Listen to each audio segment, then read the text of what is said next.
Hi guys, welcome back to my channel. Welcome back to another reflection with Char video. Today I'll be talking about jealousy, about envy. Side note, the reason why I'm talking about jealousy and envy actually is because recently I've just been dealing with a few personal, situations, and one major thing and one main thing that I've been kind of like praying to God about and just asking God to purge this from me, because I don't like feeling negative. I don't like negativity basically. And for a while now there's just been an element of insecurity.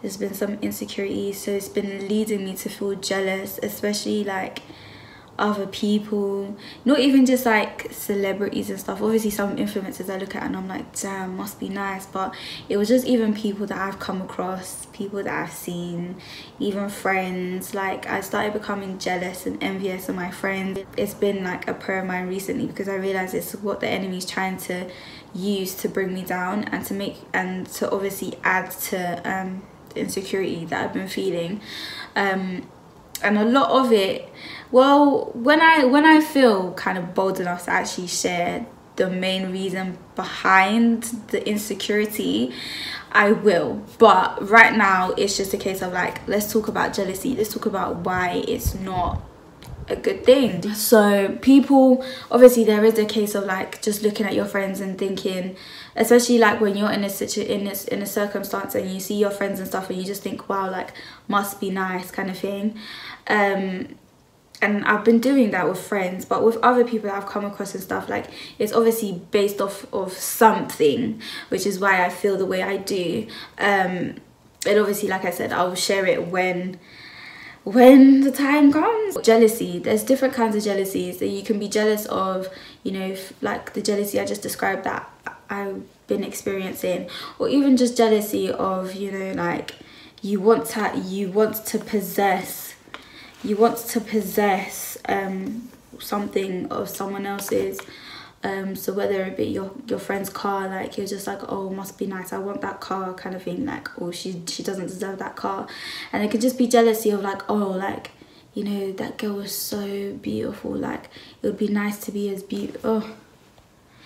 And you just think to yourself like, oh, that girl's so beautiful, would be nice to be just as beautiful as her, stuff like that. So obviously there's jealousy of like wanting what someone else has, and jealousy of like you make yourself feel down about not having what that person has. Actually, I think it's just, no, tell a lie, it's all the same thing. It's all basically the same thing. Jealousy and converting, like when you convert something. Please, English is not my first language and it's not my second. Converting something. Yeah, so converting, when you convert something, converting. Damn, I'll have a definition here of converting. But yeah, when you want something of something, of someone, goes hand in hand with jealousy and envy. Like it just goes hand in hand. They're sisters, aren't they? We're gonna go to James 3:16, and James 3:16 says, for where envy and selfish seeking exist, confusion and every evil thing are there. When you become jealous and envious, of course the way you think and what you think is not going to be of pure thoughts. Jealousy and envy can lead to destruction and lead to disorder. What's disorder? A state of confusion, and it's also the disruption of normal functioning. That's what disorder is.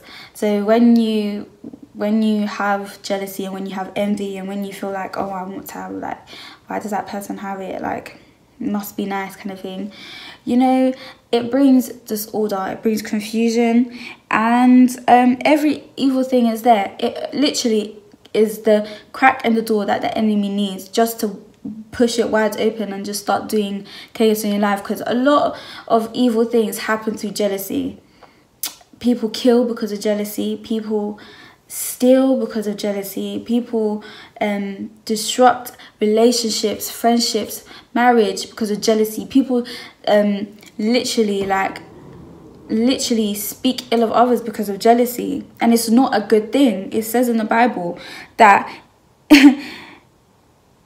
confusion and every evil thing is there when jealousy is present. Obviously, like, me knowing this as a child of God, I felt guilty and bad for feeling some type of way because of how I feel about myself right now and how I see myself. Why should it have to project on others, right?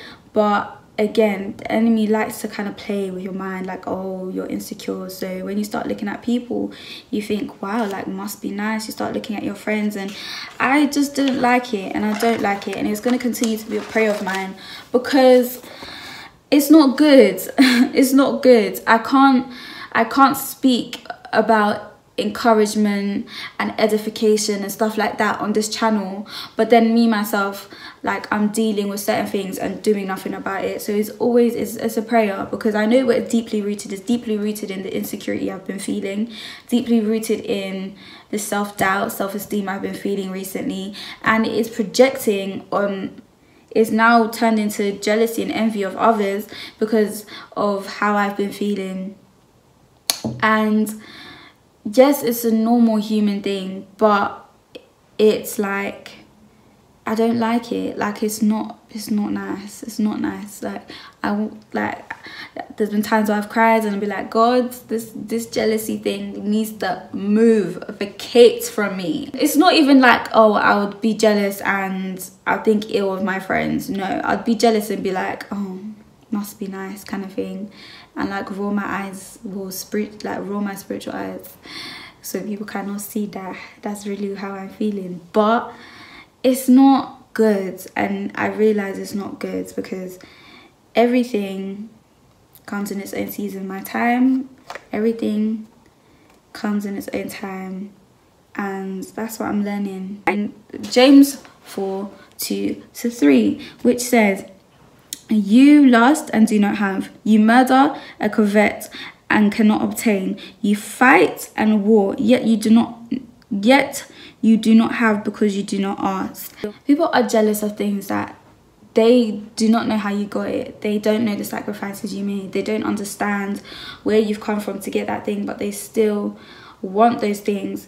Especially what it says in verse 2, you lust and do not have. You want, you don't have it. Part B says, yet you do not have because you do not ask. Simple thing like, oh, this person, she's got the gift of discernment. Me too, I want it. Why does she have it? Why does she have it? And that's what you're asking. Instead of you to go on your knees and pray and ask God for discernment too. It's accessible to you. You just have to ask. But that scripture in itself is just like, okay, so a lot of the things that we desire, we can just ask. Obviously, if it's in line with God's will, He'll give it to you. If it's not, then, my dear, you have something else that you can hold dear to you and cherish. It's not a case of like, oh, you won't have anything for you to hold on to, for you to be proud of as well, like, or for people to praise you as well. Like, it's just not, you're not gonna miss out. It's just not your time, and that's okay. Thank you guys so much for watching this video. I hope that you enjoyed the video. God bless you whatever time you watch this, morning, noon, night, and stay blessed, stay encouraged, and I hope this video kind of was a wake-up call. Bye guys.